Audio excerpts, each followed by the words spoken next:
त्या ठिकाणी आपण बघाल की जो अहवाल प्राप्त झालेला आहे 2 दिवसापूर्वी कलेक्टर महोदयांनी त्या संदर्भातली सगळी माहिती घेऊन एक अहवाल दिलेला होता. त्या अहवालामध्ये झालेलं उत्खनन हे बेकायदेशीर झालेलं असतं. त्या ठिकाणची जी कामं आहेत कामं संपलेली होती आणि बाकी अ, ते उत्खनन करायला कुठलीही परवानगी घेतलेली नव्हती. त्यामुळं झालेलं उत्खनन हे बेकायदेशीर होतं. आणि ग्रामस्थांनी या संदर्भात काही लोकांचा विषय आहे. अख्ख्या ग्रामस्थांचा नाही आहे. आणि त्यांनी ग्रामस्थांनी त्या सगळ्या लोकांनी गावालाही वेठीला धरू नये. जी वस्तुस्थिती आहे ती समोर आली. त्यातनं सगळ्यांनीच आता ग्रामस्थांनी काही गोष्टी समजून घेतल्या पाहिजेत आणि प्रशासनाने काही गोष्टी समजून घेतल्या पाहिजेत आणि समन्वयानं जाऊन पुढे काम केलं पाहिजे. त्यामुळे गाव बंद ठेवून प्रश्न सुटणारे नाहीत. ज्या गोष्टी घडल्या या पुन्हा घडल्या नाही पाहिजेत आणि हे तस्करीचा जो विषय आहे ते वाळू असेल अगदी मुरुम असेल असं कुठल्याही पद्धतीनं कुणी कसलंही प्रेशर आणलं तरी याच्यावरली कारवाई थांबणार नाही.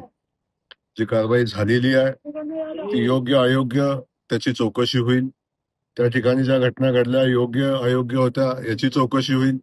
परंतु याच्या पाठीमागं वाळू तस्करी, मुरुम तस्करी आणि कुठलंही बेकायदेशीर उत्खनन हे या जिल्ह्यामध्ये चालू दिलं जाणार नाही.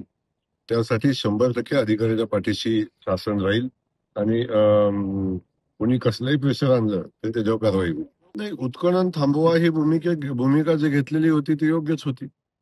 मग मी सांगितलं ना की काही लोकांनी याच्यामध्ये राजकारण आणून आणि व्यवस्थेमध्ये प्रेशर आणून आपलं काम करायचा काही लोक प्रयत्न करतात, पण ते होऊ देणार नाही. या ठिकाणी ज्या पद्धतीचं उत्खनन चालू होतं ते बेकायदेशीर होतं. याही संदर्भातला अहवाल आता प्राप्त झाला त्याच्यावर कारवाई नक्की होईल. आता मला वाटतं गुन्हे पण दाखल झालेले आहेत.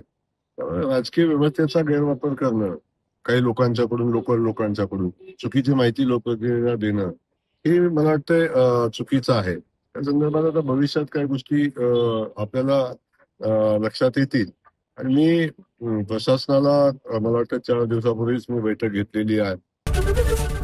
एबीपी माझा, उघडा डोळे बघा नीट.